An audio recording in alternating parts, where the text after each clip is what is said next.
right, welcome back to the Built to Grow podcast, your fitness business podcast, number one in the world. Today I'm joined by Randy Yankson. What's up, buddy? Most days we're here together, but how we doing? Good, I think. Yeah, real good. Things are good. Okay, fantastic. We got a good one for you guys today. Let's talk about something that you probably should be thinking about, but don't. I think this is one of the pieces gym owners easily overlook. I could see that.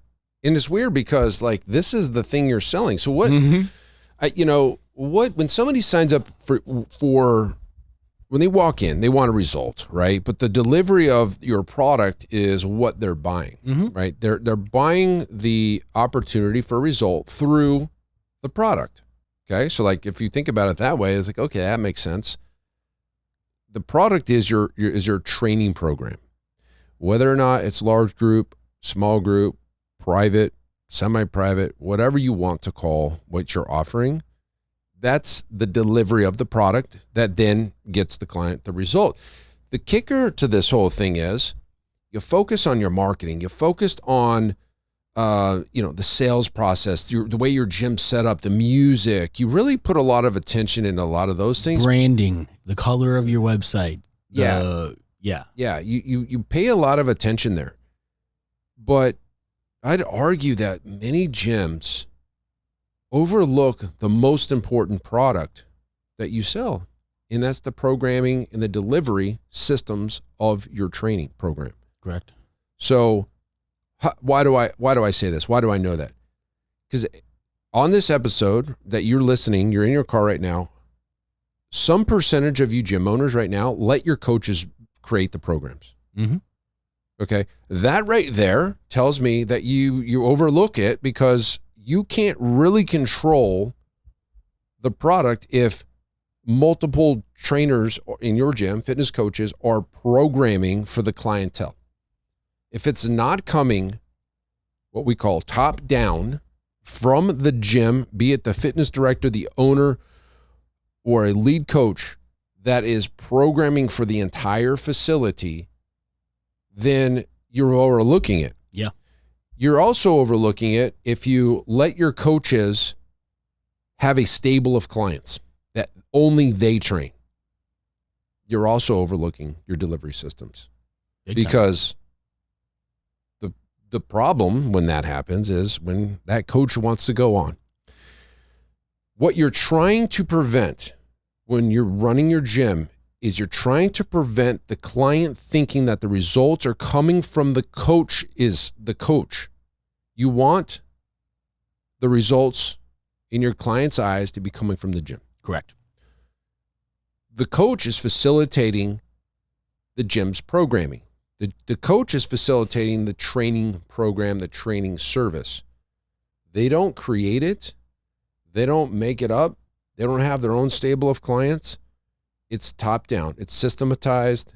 It's a delivery system. I'll take it one step further too, because there's definitely gyms that sit in that situation as you've laid it out. There's also the situation where maybe your brand does have some control over the delivery, but in a case by case, client to client situation, your coaches are modifying, swapping out, changing things themselves and going off script, which also puts you susceptible because, again, the client then says, oh, well, this is what I was supposed to be doing today, but I can't or I'm not, so my coach designed this for me for today. Yep. Which is the same problem, just in a different This is your way. Product, guys. This should be the most attention is put here. Mm-hmm. The most attention.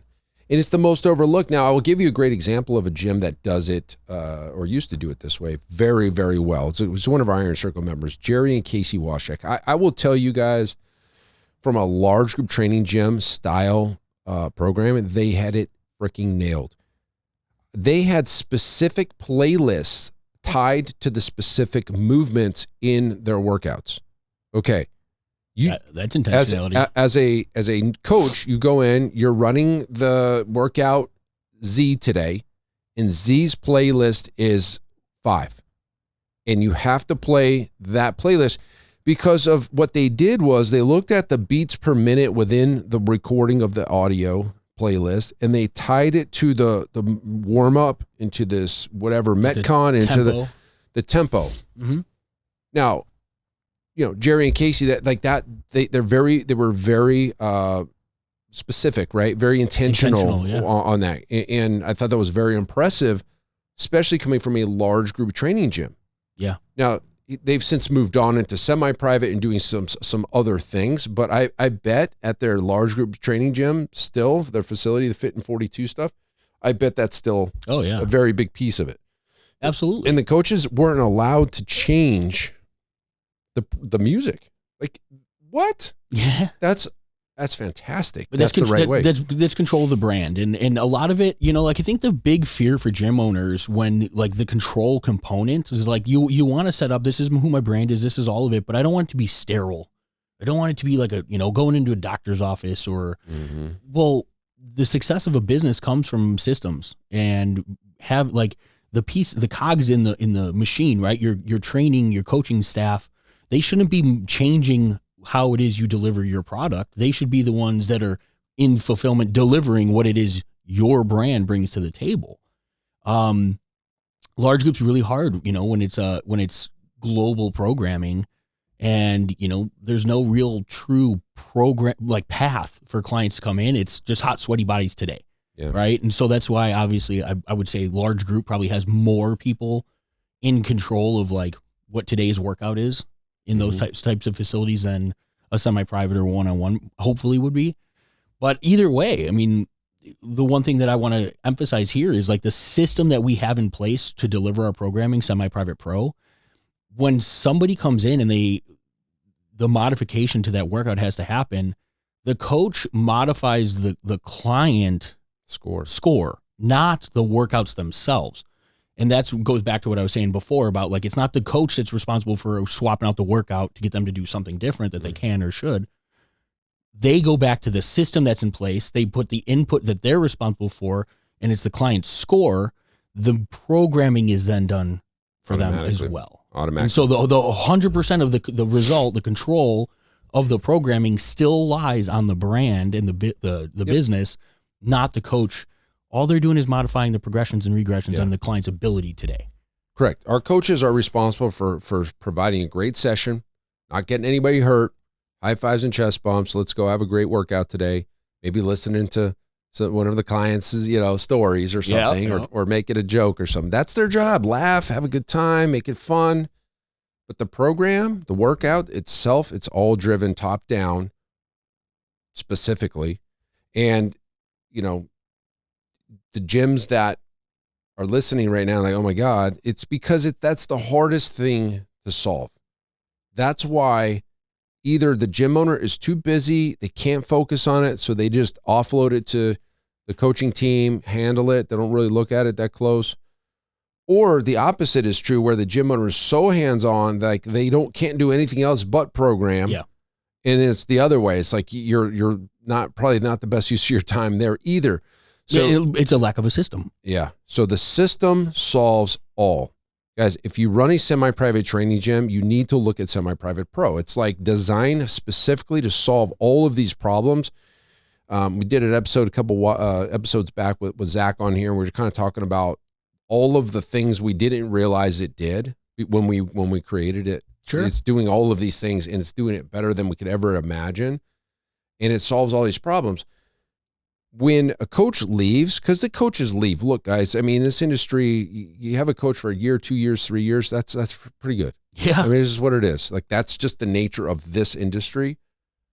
But when that coach leaves, there's nobody in our gym that thinks that the results that they were getting is because the coach that was facilitating the semi-private pro programming, they know it's the gyms. They know it. Yep. And there's nothing that coach can do, say, or to try to take a client, even if they were trying to do it. The clients know, like, look, that's the reason I'm here is because of the system. Like the gym's got their shit together. You walk away, that program's still here on the the iPad for me with the next person that's coming to train me tomorrow, right? Now, one other thing too to throw out there is we live in a time right now where finding coaches might be one of the biggest struggles for gyms.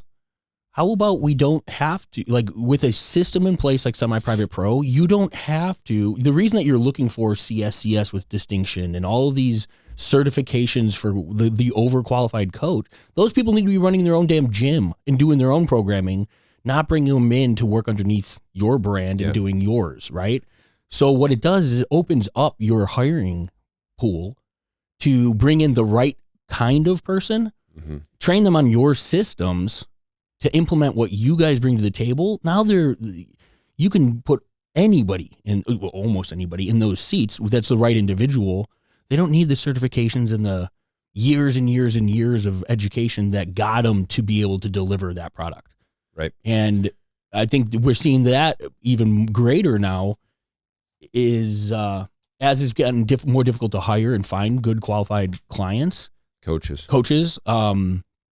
This solves that problem also, because you're not putting the emphasis on the coach anymore. The emphasis is on the business, and the systems run the business. The coaches run the system. Yeah, that's what it comes down to.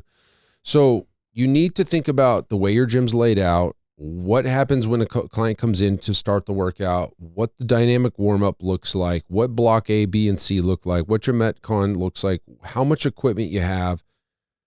The flow of it all. The coaches that deliver it, the music that you play, the temperature of the gym, the sun hitting the windows in a specific time of year. I think everything matters. Everything matters. And the only way you're going to be able to create something that's you're very proud of, that doesn't matter what coach comes and goes, like you have to be there being very intentional, standing in the middle of the training floor, looking at everything during a training session every single day. Just because you're in there every day, a lot of times you get blind to this some of the stuff. So like when I come in, I see everything. I don't know why, or if it's just me, but like I see all kinds of stuff that I don't like. And I'm always Zach hates when I come in here. I'm like, hey man, that trash can over there has a piece of paper hanging out of it. That dumbbell needs to be on the other side of the gym. Why isn't there? Whatever. I come in like a seagull and shit on everything. You as the owner of the business, in the seat that we're in, that is what we do. I mean, we could take that outside of this gym. You and I go to a restaurant, we're studying their processes. We're judging them on, their execution of repetitive tasks, and we shoot holes in the way that they do things because we see how they could do it better. That needs to be your mentality as, when you walk in the four walls of your business. You have to be looking at opportunity for improvement, for optimization, for control. Like if you've got that one rogue coach who maybe you do have programming that's laid out, but then all of a sudden he's out there, she's out there flipping the script and doing something their own, that's going to damage your business more than somebody who delivers your programming less effectively. Yep. Because now everybody else is looking at what is happening over here. Why are they doing that? That's not in any of my programming. Like it creates that separation. Yeah, the difference between what's happening in congruence with all of the other coaches. And so there's a million different variables when you've got a number of coaches delivering your service in your business. The more control you have over that outcome and the result, the better off you're going to be. Yeah, exactly. So guys, never overlook your program in your delivery of your program. That is what you're selling, period. So like that's where your focus needs to be.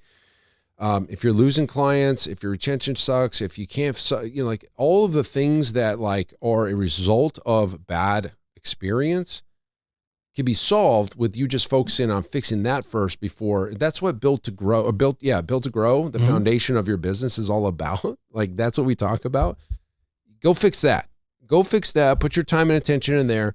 Go stand in the middle of your gym during a training session and look around as if you were the client. And you'll see stuff and then fix it. Pretty simple. Yeah. I mean, there's solutions for every one of those problems. Yeah. So, hey, listen, guys, that's it for this episode. Hopefully that helps you. Get your wheels turning. Go fix that stuff. Be the best damn whatever type of gym that you are in your area. Be the best, okay? There's no room for being second best. Yeah. There's no strategic advantage of being second best. Be the best. All right? Hopefully that helps you guys. Until next episode, keep changing lives. We'll see you on the next show. Bye. All right. Thanks for listening to another episode of the Built to Grow podcast. If you want more help growing your business, join our free Facebook group, Profit Accelerator, helping training gyms grow to $30,000 a month and beyond. We'd love to see you there. Go check out the show notes for the link and keep building something great. And we'll see you in the next episode.